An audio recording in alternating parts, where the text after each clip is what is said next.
Hello and welcome to Study English IELTS Preparation. I'm Margot Politis. Today we'll look at the writing task in the essay section of both the general and academic IELTS tests. IELTS essay topics are of general interest and relate to current issues in society. You can expect to be asked about the media, education, environment, health, communication, technology, and society.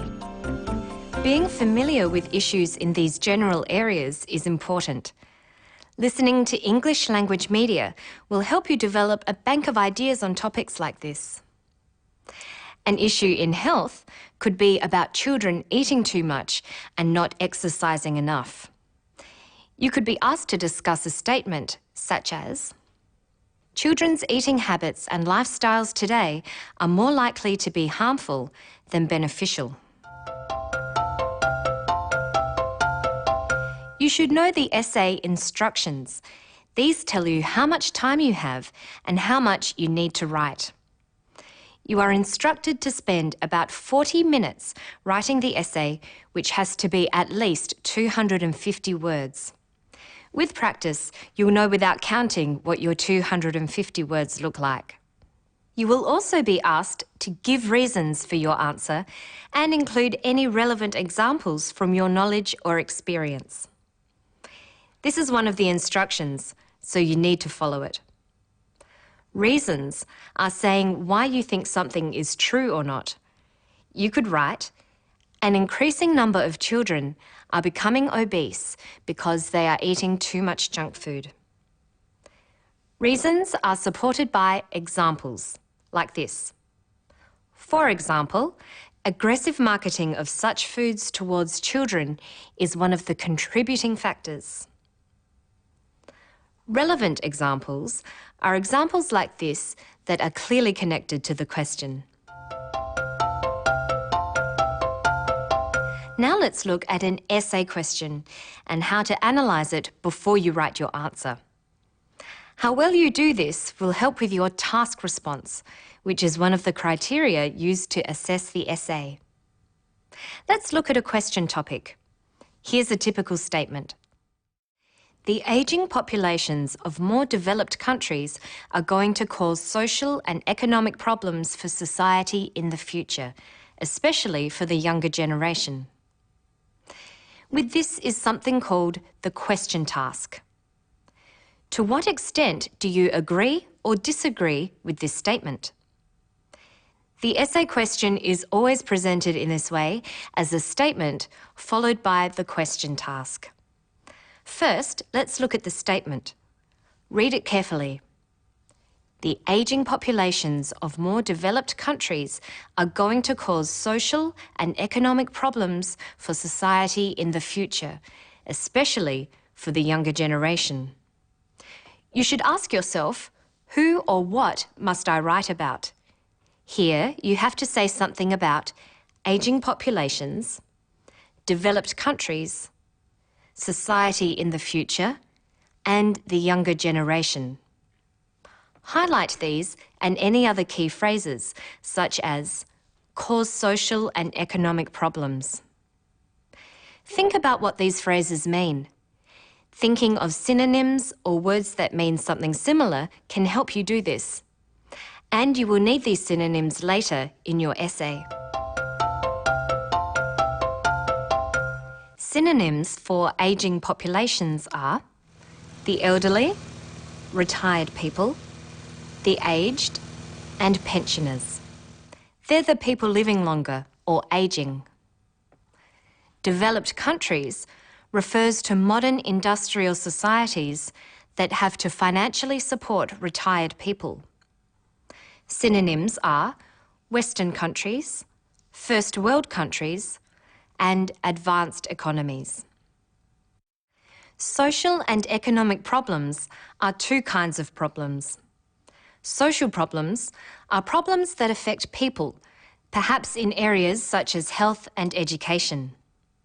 Economic problems are problems to do with the economy of a country and its ability to pay for the services it provides. Society in the future means the country or nation or state in the future.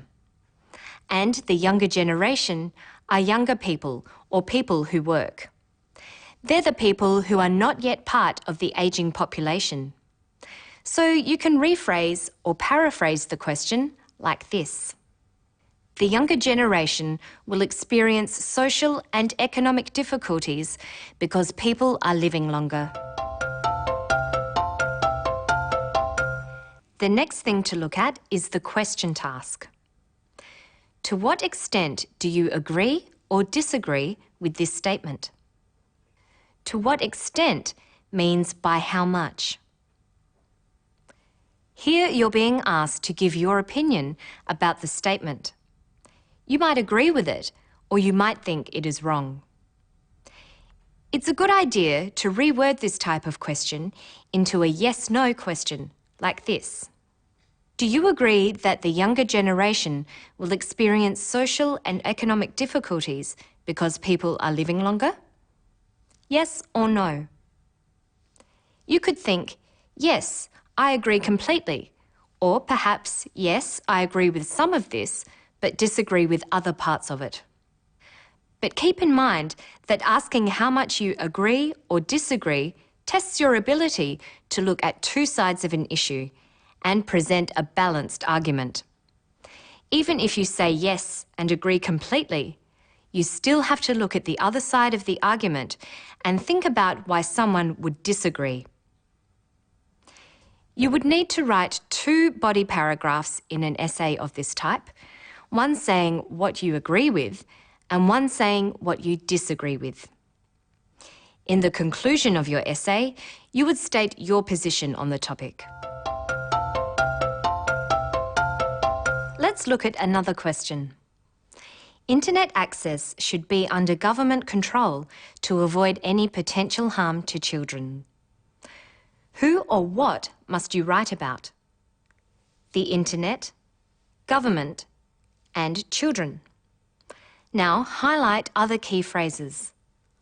Under government control. Avoid any potential harm. Let's think of synonyms. We know what the internet is, but what other words can we use?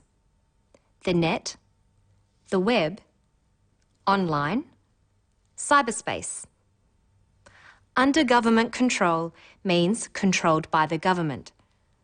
Other words for government are the state or the administration.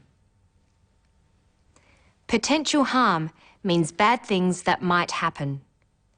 Synonyms for potential are possible or likely, and other words for harm are damage and hurt.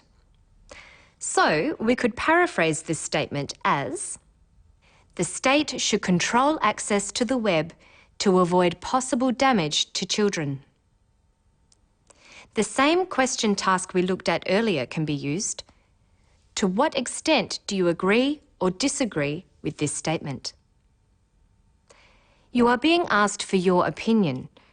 What you need to do here is say what you think. The state should control access to the web to avoid possible damage to children. Yes or no? Now you should think about reasons for your point of view and why you don't agree with the opposite view.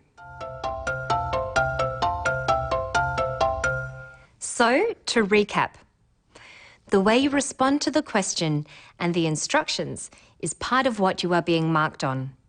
The examiners call it task response. Make sure you follow the instructions and write the correct number of words. That's all for now. Don't forget to visit our website for more. I'll see you next time on Study English.